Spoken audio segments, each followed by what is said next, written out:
அன்பு நேயர்களுக்கு கனிவான வணக்கம். நாகப்பட்டினம், மயிலாடுதுறை மாவட்டங்களில் நடத்தப்பட்ட கருத்து கணிப்புகளின் முடிவுகள். 6 சட்டப்பேரவை தொகுதிகளில் யார் முன்னிலை பெறுகிறார்கள்?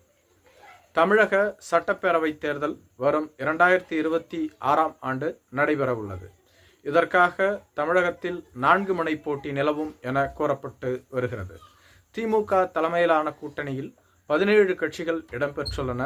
இந்த கூட்டணியில் திமுக கூட்டணி தான் வலிமையான கூட்டணியாக அறிவிக்கப்பட்டுள்ளது. அதிமுக கூட்டணியில் பாஜக, அதிமுக, தமிழ் மாநில காங்கிரஸ் கட்சி, ஐஜேகே, புதிய நீதி கட்சி, தமிழக மக்கள் முன்னேற்றக் கழக கட்சிகள் மட்டுமே இடம்பெற்றுள்ளன.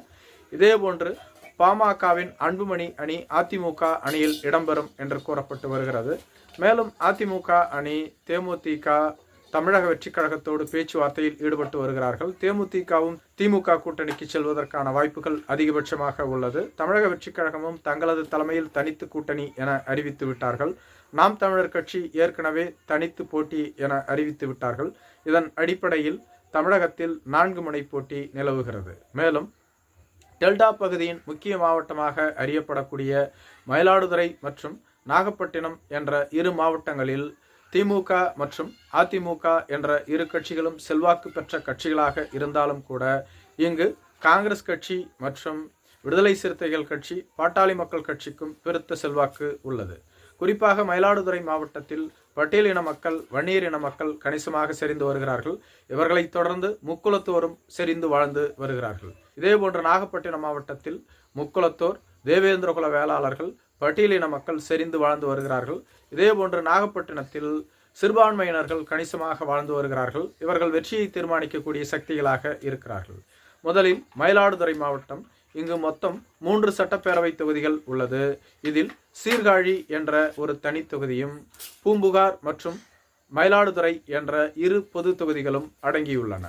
சீர்காழி தனி தொகுதியில் திமுகவின் சார்பில் பன்னீர்செல்வம் அவர்கள் போட்டியிட்டு 94,057 வாக்குகளை பெற்று வெற்றி பெற்றிருந்தார். இவரை எதிர்த்து அதிமுக வேட்பாளர் பாரதி அவர்கள் போட்டியிட்டு 81,909 வாக்குகளை பெற்றிருந்தார். வரும் தேர்தலில் தமிழராய் திரள்வோம் டிவி நடத்திய கருத்து கணிப்புகளின் அடிப்படையில் திமுக கூட்டணி 51% வாக்குகளையும், அதிமுக கூட்டணி 35% வாக்குகளையும், தமிழக வெற்றி கழகம் 12% வாக்குகளையும், நாம் தமிழர் கட்சி 2% வாக்குகளையும் பெறும் என கூறப்பட்டுள்ளது.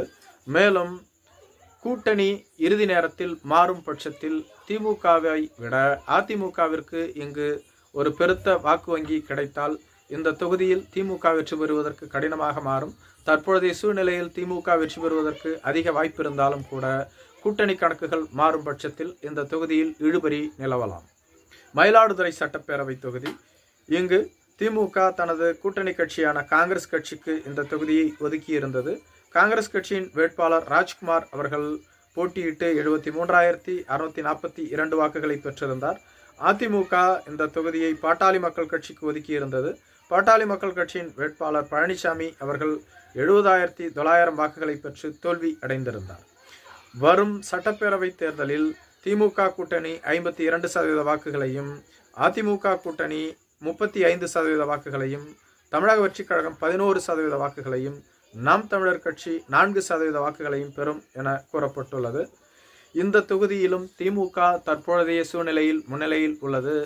கூட்டணி கணக்குகள் மாறினால் இங்கும் இழுபறி நிலவலாம்.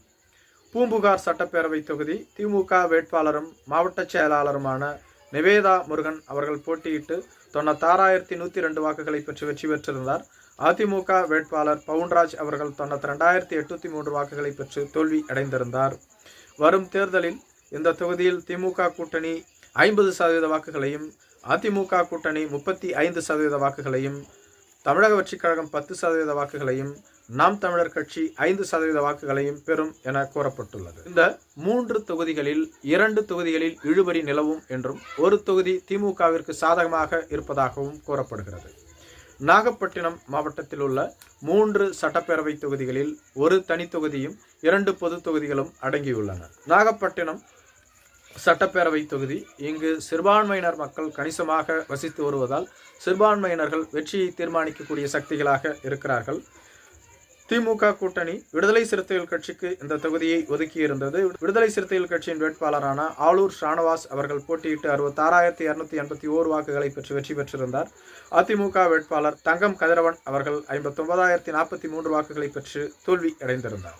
வரும் தேர்தலில் திமுக கூட்டணி 48% வாக்குகளையும், அதிமுக கூட்டணி 35% வாக்குகளையும், தமிழக வெற்றிக் கழகம் 12% வாக்குகளையும், நாம் தமிழர் கட்சி 5% வாக்குகளையும் பெறும் என கூறப்பட்டுள்ளது. கீழ்வேலூர் தனி தொகுதி. இந்த தொகுதியை திமுக தனது கூட்டணி கட்சியான மார்க்சிஸ்ட் கம்யூனிஸ்ட் கட்சிக்கு ஒதுக்கியிருந்தது. மார்க்சிஸ்ட் கம்யூனிஸ்ட் கட்சியின் வேட்பாளரான நாகை மாலி அவர்கள் இங்கு போட்டியிட்டு 67,988 வாக்குகளை பெற்று வெற்றி பெற்றிருந்தார். பாட்டாளி மக்கள் கட்சியின் வேட்பாளரும் பொதுச் செயலாளருமான வடிவேல் ராவணன் அவர்கள் 51,003 வாக்குகளை பெற்றிருந்தார். இவர் இந்த தொகுதிக்கு புதியதானவர் என்பதனால் பாட்டாளி மக்கள் கட்சி இங்கு கணிசமான வாக்கு வங்கியை இழந்திருந்தது.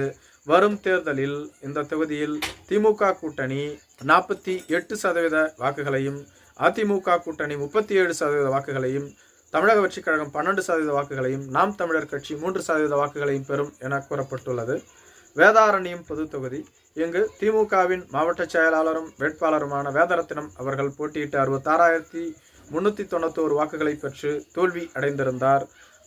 அதிமுகவின் முன்னாள் அமைச்சரும் மாவட்ட செயலாளருமான OS மணியன் அவர்கள் 78,719 வாக்குகளை பெற்று வெற்றி பெற்றிருந்தார்.